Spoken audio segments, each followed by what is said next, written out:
let me be.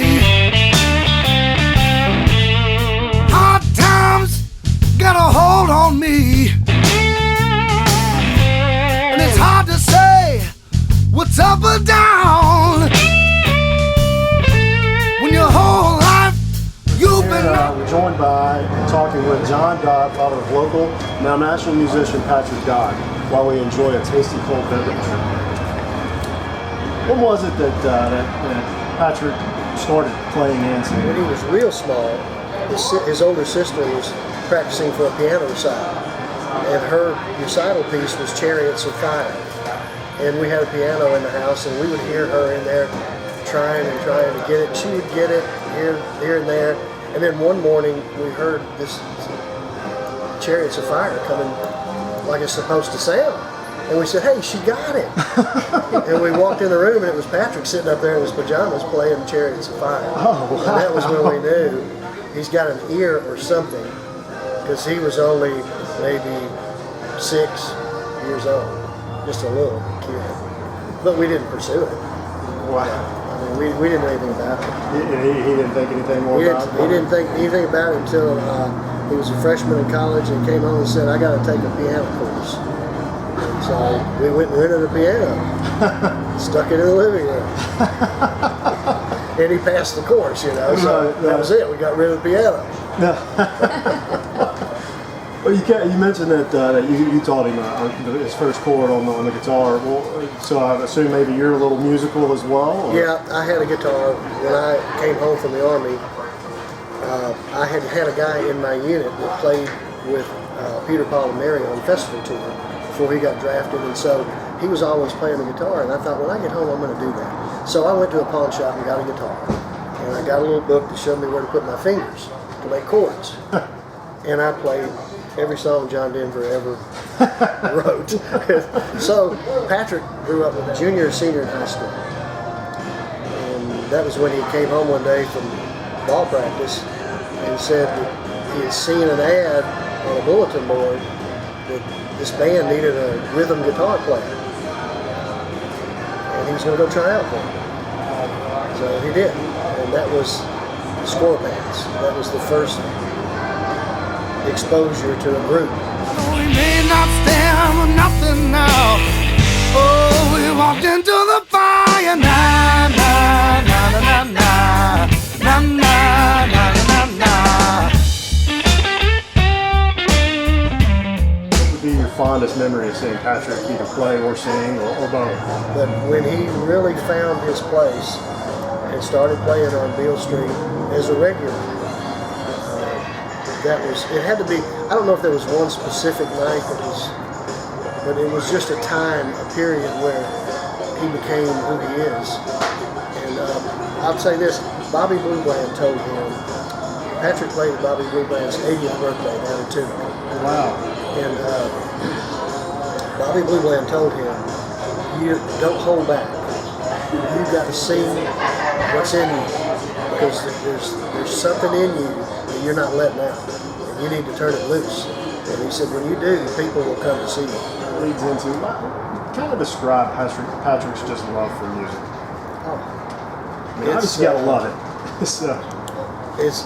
It's now, I mean, it's his, besides his family, it's his life. I mean, that's what he does. Talk to me a little bit about Patrick's just love for Memphis type music, Memphis style music. I mean, obviously he's got to if he's playing a lot downtown. What kind of influence did that have on the type of music that Patrick plays now?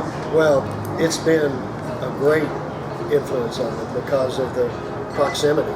Just as a kid, a high school kid, to be able to go down there and just walk up and down the street and not necessarily get into a club, but you can hear, he could hear somebody and say, man, listen to that, and he would come home and say, there's some good guys down there, they're killing it, Right. But we never dreamed that he would actually be one of them, and he just fell in love with it. And I'll say this, I've got other nephews that are musically inclined in Atlanta, and they play out. One of them in particular plays out all the time. That's what he does. And he doesn't have a Beale Street. And his parents, my sister and her husband, have commented. They've been here several times and seen Patrick on Bill, and they've commented several times, you guys are so lucky to have had that for Patrick to be exposed to and to grow into locally. You know, he doesn't have to pack up and he could just go downtown. Tell us about Patrick's latest album. Future Blues.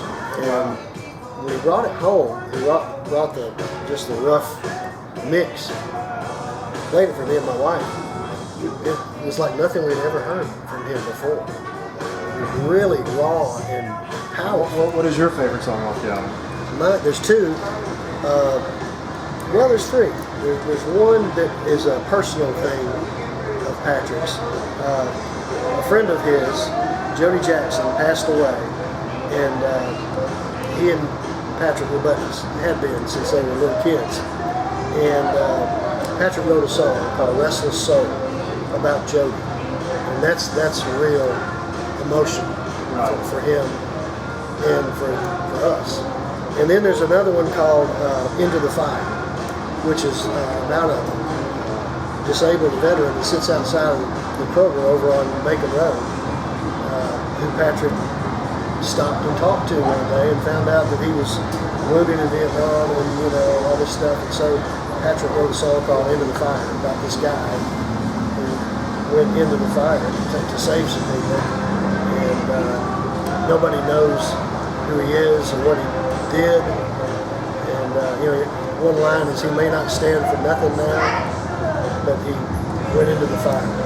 And so that's a powerful song. A lot of veterans like that song. When they hear it, they want to talk to him about where did that come from, and he tells them that story. And then there's one more called Testify, which is, I think, a great. I love the feel of that song. How much you got to lose? No, you can testify.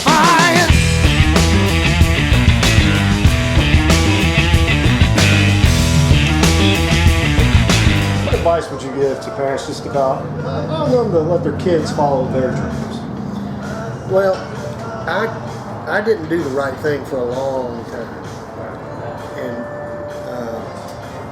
I was always pushing him in the sports side of it, because from the time he was a little kid, I'm a baseball nut, and I love baseball and football, so I always took him down to Cameron Brown, and we always hit. I mean, I was so dumb, I would go get him out of school in a dogwood. And I would say dental appointment or whatever I had to say. And we'd go down and hit for hours. Wow. I mean, that was we did all that sports stuff until that day. He was a junior in high school, and he came home and said he was going to try out for this band. And I said, well, wait a minute, you got ball practice, son. What are you going to do about that? He said, if I make this band, I don't think I'm going to play any more baseball. And I went, holy cow. That's how we do our vacations. We go on baseball trips. And I wasn't that calm when I said I'm sure you were. But to answer your question, you have to pay attention more than I did, because there was a lot of stuff there that I missed early. And had I pursued it, maybe he could have done more earlier, you know, and developed earlier. I mean, I'm fine with the way it worked out, don't get me wrong, but you know, the deal with the piano. Yeah. And when he was at Shelby State, you know, he made straight A's. Everything that he ever took was music, and he made straight A's. And I thought, he never made A's in high school. What is this? What is this? Well, it was obvious. He was where he wanted to be. He didn't care about, you know, I'm an engineering kind of guy, so everything was math and science. Right. He could have cared less about that stuff, and I didn't get it. Wow. So listen early and let him try stuff. You know, he's a great person, really. I'm proud of him. I think that's pretty evident in everything that you've said all day. I'm going to ask you to just kind of sit back a little bit and let us see that shirt that you got on. That's a pretty awesome shirt. Yeah.